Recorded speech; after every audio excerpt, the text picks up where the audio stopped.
Party के जो सिख बड़े नेता है, जिनका नाम मानिए हमारे पितातुल मोदी जी, आदरणीय मोदी जी, उनसे एक बार जरूर पूछिएगा कि उनको गुजरात डेवलप करने के लिए पैसा है और बिहार डेवलप करने के लिए पैसा नहीं है।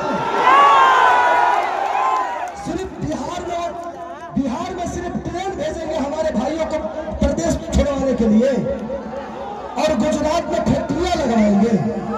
और आप किस सनातन की बात करते हैं? कहते हैं कि भगवान कृष्ण बोलते हैं कि अगर कोई अपना विरोध में आ जाए, पट्टीदार ही क्यों ना हो, उसको तीर मारे।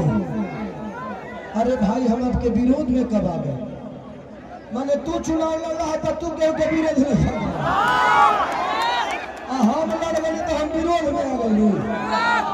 सच पूछिए तो कृष्ण वो है नहीं, कृष्ण का वंशज तो मैं हूं।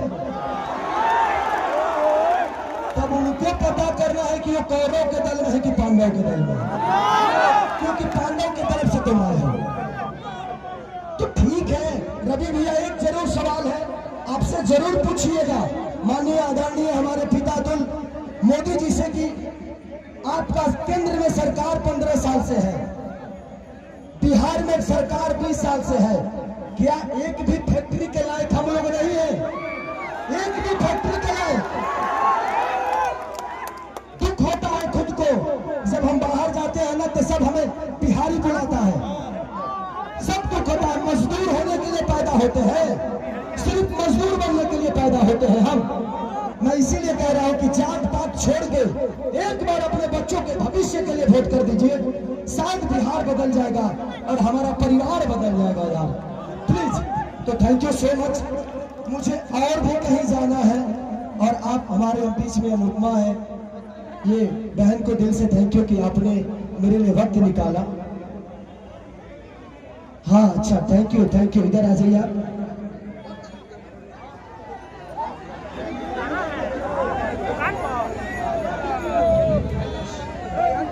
इन्होंने हमारी जीवनी का किताब लिख दिया है, थैंक यू। चलिए, इतिहास उसी की बनती है, इतिहास उसी की बनती है जो गद्दी छोड़ के जंगल में जाता है। और दूसरी चीज, कितने लोग बात कर रहे हैं कि खेसारी नचनिया को टिकट दे दिया।